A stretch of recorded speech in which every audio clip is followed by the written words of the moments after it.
I can't tell you seriously how pleased I am to introduce you to Donna Simmons. So, featuring her on Author's Corner on America Tonight with me, Kate Delaney, is absolutely my pleasure. Her book is Ashes to Flame: Transforming Trauma into Purpose. And Donna, thank you so much for coming on to share your story and your book. Thank you so much, Kate. It is truly an honor to be with you. So, first, let's talk about your story and what led you down this path. Part of my story began when I was 14 years old.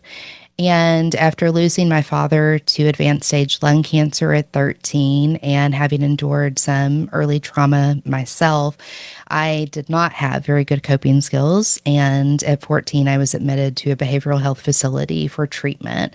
That was called Charter Behavioral Health back in 1998.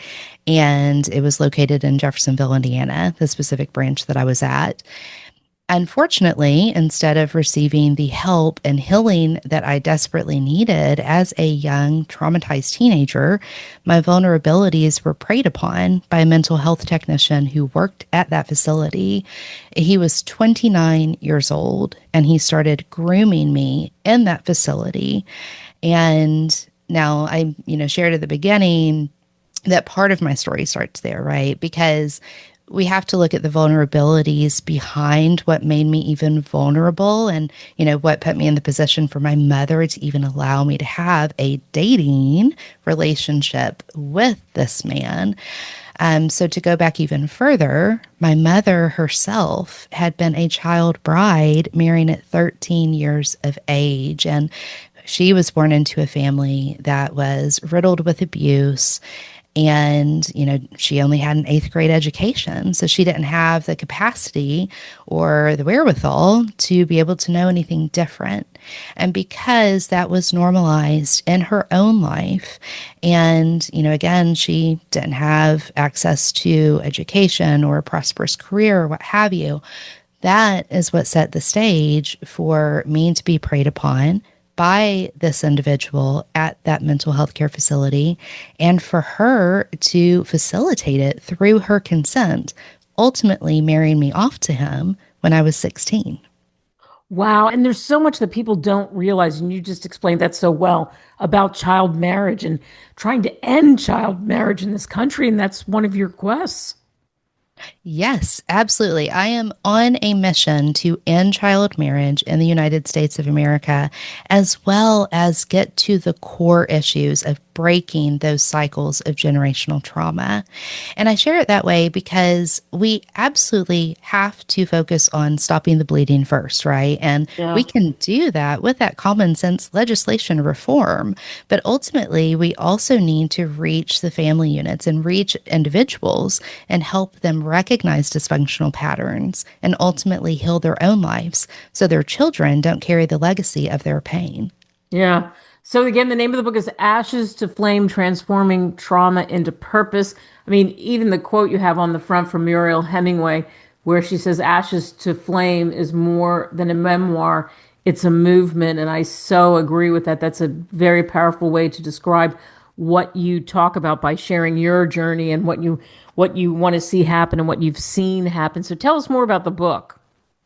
I wrote the book over a period of 10 years. It was very difficult to get through putting my entire life story on paper, but it was also such a cathartic process, and it really helped me in my own healing journey as well. So, Ashes to Flame is my personal memoir of my early childhood trauma that set the stage for my exploitation by that mental health technician that I mentioned. And it also goes into my maternal family history. I share about my mother's own pain and her mother's as well, because again, whereas, of course, harsh situations don't excuse a person from going on to become an abuser themselves, it is important that we recognize those patterns to be able to effectively disrupt them. My book also talks about how I took all of that pain and all of those traumatic experiences and transformed that into purpose through advocacy. And, again, my mission is to end child marriage in the United States. And in doing so, I share my story. I've been actively involved in advocating for legislation state by state since the year 2018, in which I was able to successfully partner with the state senator here in Kentucky to pass Senate Bill 48, which ended child marriage through parental consent. I was also able to work through other states as well, achieving similar legislative reforms. But it's not enough, especially considering that, as of right now, there are only 14 states in our country that ban child marriage under the age of legal adulthood. The other states allow for some form of exception, whether that's through parental consent or judicial approval. And so, given the fact that children often have more protections when they are not married, because then Child Protective Services can get involved if there's an abusive situation, and their protections are essentially stripped once they become married, such as in my example, and I talk about this in the book, I couldn't even access a domestic violence shelter because I was not yet an 18-year-old, but I also didn't have access to Child Protective Services. So, again, when we talk about breaking those cycles of generational trauma, we have to make sure that we're looking at the laws that are potentially perpetuating them. My book also is very much focused on letting survivors know that they are not alone.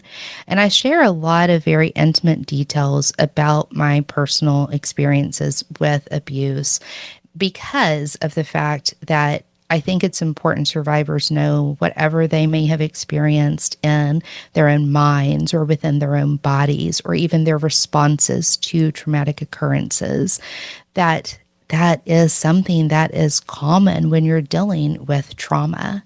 And I think that the more we brave up and are able to talk about that in safe spaces, the lesser the power of shame holds over us. I was probably in my early 30s before I realized that my perpetrator's crimes against me were not my shame to carry. And I think a lot of times that shame is what holds us back from talking about these critical issues and also for pushing forward for this common sense reform that would be more protective of children. Oh, so well said. And because you certainly, I mean, you are a social justice advocate who lived through this and tells it on the pages. And you're also part of the Kentucky Juvenile Justice Advisory Board, right? Yes, that is correct. I am actually a governor appointed member to the Kentucky Juvenile Justice Advisory Board.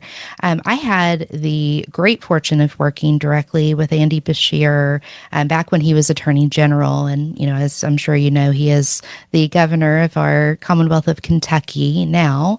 But when he was Attorney General, he formed a Survivors Council. And what that meant was that he connected with survivors of various forms of victimization across the state of Kentucky because he recognized that we needed to be able to be heard in order to truly advance the protections for other people. And the reason that's so important is because, to be very honest, those of us with lived experience are the true experts. We have been the ones that have suffered through the abuse itself and have had to claw our way into some type of recovery space. We are also the ones who have navigated the system. If we have had to go through the legal system, whether we were filing charges or, whether it was the system itself that perpetuated harms in our lives.